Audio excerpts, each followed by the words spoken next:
Hi friends, నేను వేణి కొలిపాకను.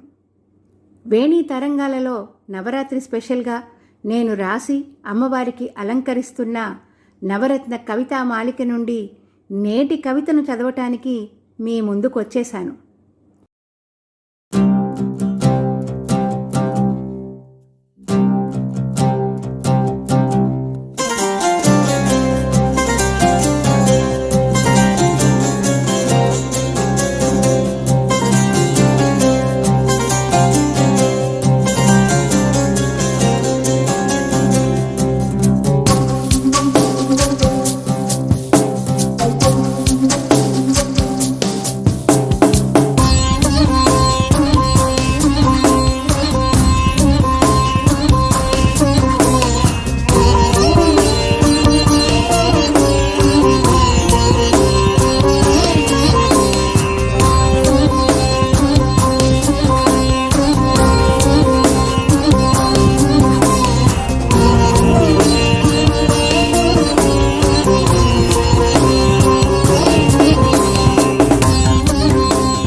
బ్రహ్మదేవుడికి మొదలుగా 5 తలలు ఉండేవట.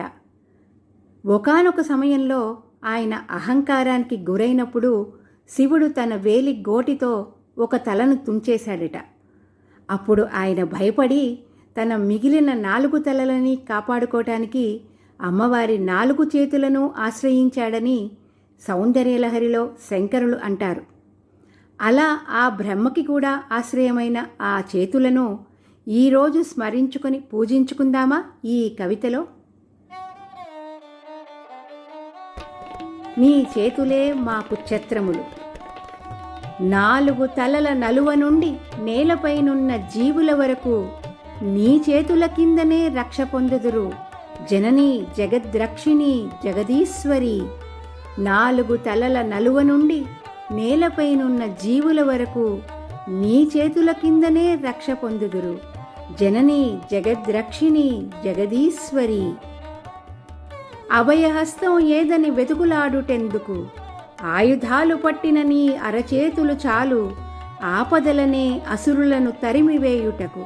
తల్లి త్రిపుర సుందరి, నీ అభయహస్తం ఏదని వెతుకులాడుటెందుకు, ఆయుధాలు పట్టిన నీ అరచేతులు చాలు ఆపదలనే అసురులను తరిమివేయుటకు. నీ కుసుమ కోమల కరముల చేరిన తీయని విల్లు కుసుమ బాణాలు కూడా ఎంత కఠినమైనా కాగలవు, ఎంతటి అసురులనైనా అంతమొందించగలవు. కామేశుని కరుణవైన కాత్యాయిని, నీ కుసుమ కోమల కరముల చేరిన తీయని విల్లు కుసుమ బాణాలు కూడా ఎంత కఠినమైనా కాగలవు, ఎంతటి అసురులనైనా అంతమొందించగలవు. కనువిందు చేయుచున్నవి నీ సహస్ర బాహువులు, విస్తరించిన కల్పవృక్షము చిగురు కొమ్మల వలె. ఏ కోరికలైనా తీర్చునవి చిటికలోన, చింతామణి కూడా తూగలేదు నీ చేతులతోన. తల్లి చాముండేశ్వరి, కనువిందు చేయుచున్నవి నీ సహస్ర బాహువులు, విస్తరించిన కల్పవృక్షము చిగురు కొమ్మల వలె. ఏ కోరికలైనా తీర్చునవి చిటికలోన, చింతామణి కూడా తూగలేదు నీ చేతులతోన. ఆపదల నుండి కాపాడే ఆ అమృత హస్తాలను స్మరించుకున్నాం కదా తనివి తీరా. రేపటి భాగంలో అమ్మ పాదద్వయాన్ని మన శిరములపై పెట్టుకునే ప్రయత్నం చేద్దాం. అందాక సెలవు మరి. ధన్యవాదాలు.